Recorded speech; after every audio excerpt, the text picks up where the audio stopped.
আসসালামু আলাইকুম। আমরা নামাজ পড়ি, রোজা রাখি, ইবাদত বন্দিকে যাই করি না কেন, আমাদের সকলের একটা উদ্দেশ্য আছে। আল্লাহ পাকের জান্নাত একটা আশা। দ্বিতীয় নম্বর কথা হলো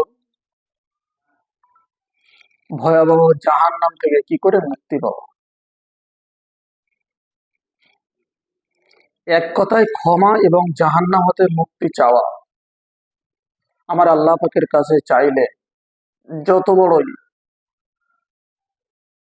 শিরক বাদে যত বড় রকমই গুনাহ হোক না কেন, আল্লাহর সাথে শরিক করা ছাড়া সমস্ত রকম গুনাহ আমার আল্লাহ ইচ্ছা করলে মাফ করে দিতে পারে। কিন্তু কোরআন পাকের ভিতরে আমার আল্লাহ পাক রব্বুল আলামিন সূরা আল ইমরানের ভিতরে এই আয়াতটা দিয়ে দিয়েছেন যে বান্দা নামাজ পড়বে, 5 ওয়াক্ত নামাজের পরে বান্দা যেন আমার কাছে মাগফিরাত কামনা করে, দোয়া চায়।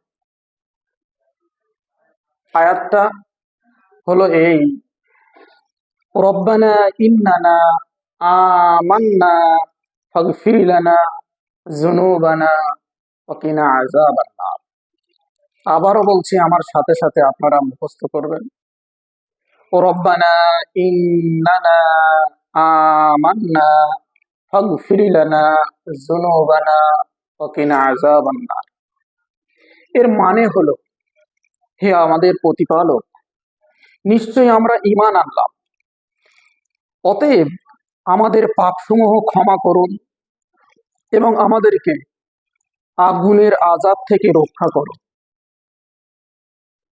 তা আমার বিনীত অনুরোধ, আপনারা নামাজ পড়বেন, আল্লাহর কাছে সর্বদা এই দোয়া, এই আয়াতটা পাঠ করবেন।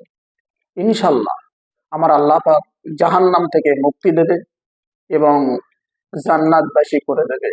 আমিন।